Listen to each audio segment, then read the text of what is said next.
Hello, everybody. Thank you guys for watching A Pastor and a Prisoner. I am Pastor J. Carter of the Change Church, jumping online to do another video. I am wanting to introduce myself for those of you that may be new to the channel. I am a pastor of a church. I am a goofball.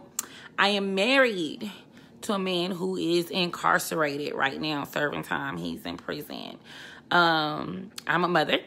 I am an entrepreneur. I am an author. I am a lot of things to a lot of people. AKA, I'm a busy person, right? But I wanted to start this YouTube channel because I started realizing there were a lot of saved women, ministers, and female pastors that were dealing with men incarcerated, but the church world is very uninviting, very unaccepting of, this type of relationship. And I wanted to get online and just track my journey. So I'm not what you would consider like relationship goals. I'm not trying to be like, y'all should be like me. No, I ain't trying to do that. Just letting you guys know what we go through as men and, as women of God. I ain't no man, I promise y'all.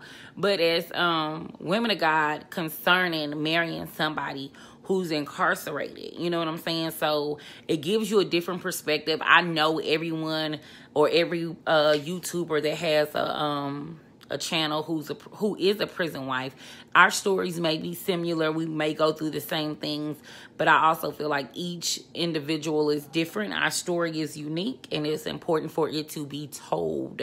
So I support all of the prison wife YouTubers. Woot, woot, woot, woot. So yeah, that's just the only reason why I started the YouTube channel.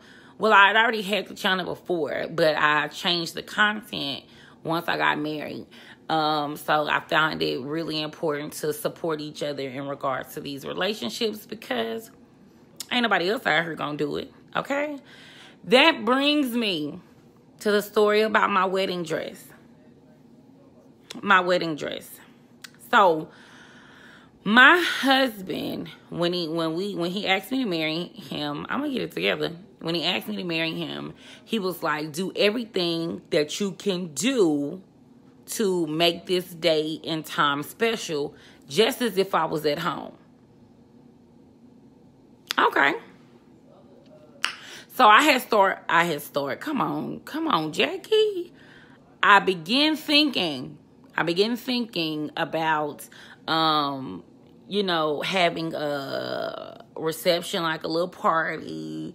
I was thinking about inviting everybody, since it's like technically 4 to 5 different types of families, and everybody may not get along. Everybody don't always know each other. You know what I'm saying? So I was really considering this and contemplating it. And then it just hit me, do a photo shoot. So there is a video. I'm going to see if I can put the link in the description box. Don't beat me up if I can't, because y'all know my kids tell me with my YouTube channel. Sorry about that. People was calling. So anyway, on top of doing the photo shoot, I wanted it to just be real sexy, right? So I did like this sexy chocolate BBW photo shoot, very, very sexy. Those pictures are not on that vid. And then I took some pictures, blue jeans and t-shirts, the Carter wedding. So this is just giving you guys an idea of what you can do concerning how to celebrate your big day or whatever the case may be. So we did that. I ended up going out to eat. We did that. I went out dancing. There is nothing wrong with going out dancing. Okay, guys? Nothing wrong. We'll get on that on a whole nother topic, because so many people be like, well, you too super saved to be married to him. You too super saved. Who wrote the book of salvation and who made you the ruler of that thing? So glad you not God. You know what I'm saying? So glad. So glad. But that's how I began to celebrate the actual union. I got some cake. But what made me a little upset about my dress is that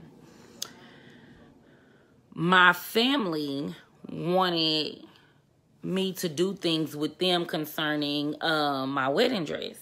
And I was with it. Like, okay, cool. Like, I had somebody I had somebody come and bring the dress to my home, and we were going to, like, you know, chill, try the dress on. And you know, my mom is a seamstress, so you know the alterations that needed to be made to see if she was able to get these alterations done. Push come to shove, nobody showed up to the dress fitting. And I made sure it was only my immediate family, like my mom and my sisters, because I wanted it to be personal, you know what I'm saying? But I also wanted them to be comfortable. So I could have invited my mother-in-law and my sister-in-law, but I wanted my people to be comfortable too, as far as accepting this new transition into my new life. You know what I mean? Like, if they had any last minute questions, maybe they wanted to, you know, Jackie, are you sure me a couple of times? You know what I'm saying? Maybe all of this other jazz. So that's why I only invited my family.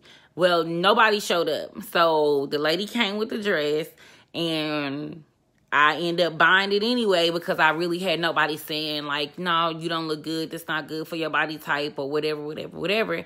So I was just like, I'm just going to buy the dress. You know, I would rather be with a dress and, you know, it be ugly or whatever than versus not having a dress at all, right?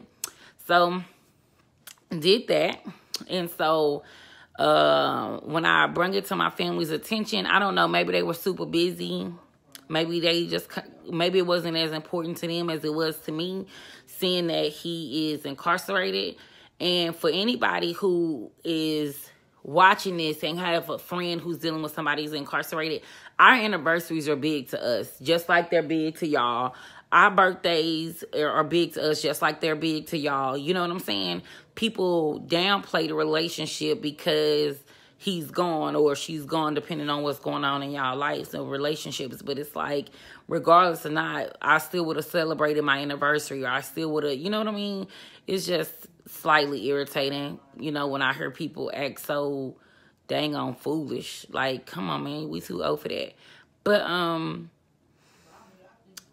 But even after that, so the wedding dress situation came about. I know I'm looking all off, I'm sorry. The wedding dress situation came about a couple of days or maybe a week or so later. I called my homegirls, and they came through, okay? I called about 3 of my homegirls, and I called my sister-in-law, and they came through, came over my house. Like, as I'm putting on the dress, I'm telling them, like, why I don't like it. 2 of my homegirls was like, girl, this dress is everything. But my sister-in-law, she really is into fashion and styling. Like, this is really her thing. Like, she does makeup. This is her area, right?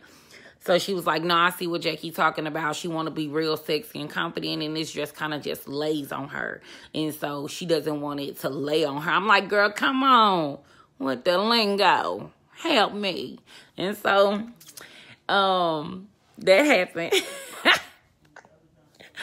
So that happened. And so, of course, that led me not to want to keep my dress. However, I still have it, because I was going to also take pictures in my dress. And they were going to, the photographers was going to Photoshop him in, you know, so I can still have something for my actual wedding day. But that's not what happened, of course. I ended up not taking the pictures of the wedding dress because I couldn't, you know, I was like, I got to find one I like first. And then now it's time for him to come home. So it's kind of like, I might as well wait. So that's a little bit more about me, personal, what happened to me in regards to how to celebrate this union. But I do want to thank y'all for watching The Pastor and the Prisoner, which I think I'm going to change this because he's finna come home. I'll think about it. But thank you guys for watching. Have a great day.